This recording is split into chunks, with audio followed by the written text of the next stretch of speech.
കേരളത്തിന്റെ രഞ്ജി ട്രോഫി അവിടെ നടന്നുകൊണ്ടിരിക്കുകയാണ്. സഞ്ജു സാംസൺ ഇന്ന് ഇറങ്ങിയിട്ടുണ്ടായിരുന്നു. ആദ്യ ബോളിൽ തന്നെ സഞ്ജു 6 ആണ് പറത്തിയത്. ക്യാപ്റ്റൻ സഞ്ജു ആണ് ടീമിനെ താങ്ങി നിർത്തിയത്. അപ്പോൾ ഇന്നത്തെ രഞ്ജി ട്രോഫിയെ കുറിച്ചാണ് നമ്മൾ ഈ ഒരു വീഡിയോ നോക്കുന്നത്. ഇത്തരം ക്രിക്കറ്റ് ന്യൂസിന് വേണ്ടി ഈ ചാനൽ മറക്കാതെ സബ്സ്ക്രൈബ് ചെയ്യൂ. സഞ്ജു ആണ് കേരളത്തിന്റെ ക്യാപ്റ്റൻ. സഞ്ജു ഇന്ന് മികച്ച കളിയാണ് കാഴ്ചവെച്ചത്. അതുപോലെ തന്നെ വിഷ്ണു വിനോദും. വിഷ്ണുവാണ് കേരളത്തിനെ നാണക്കേടിൽ നിന്ന് രക്ഷിച്ചത്. 94 പന്തുകളിൽ നിന്ന് 5 ബൗണ്ടറി അടക്കം 74 റൺസാണ് വിഷ്ണു വിനോദ് അടിച്ചുകൂട്ടിയത്. ഇന്ന് കേരളം ഉത്തർപ്രദേശിനെതിരെയാണ് കളിക്കാനിറങ്ങിയത്.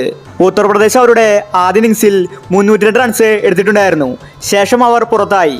പിന്നീട് കേരളം മറുപടി ബാറ്റിങ്ങിന് ഇറങ്ങി.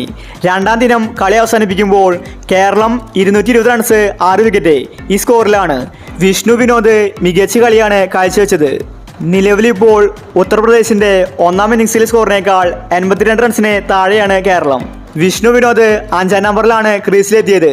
ശേഷം താരം തകർപ്പൻ ബാറ്റിംഗ് ആണ് പുറത്തെടുത്തത്. പിന്നീട് ക്യാപ്റ്റൻ സഞ്ജുവും ശ്രേയസ് ഗോപാലും മികച്ച കളി കാഴ്ചവെച്ചു. സഞ്ജു വന്ന ആദ്യ ബോളിൽ തന്നെ 6 ആണ് പറത്തിയത്.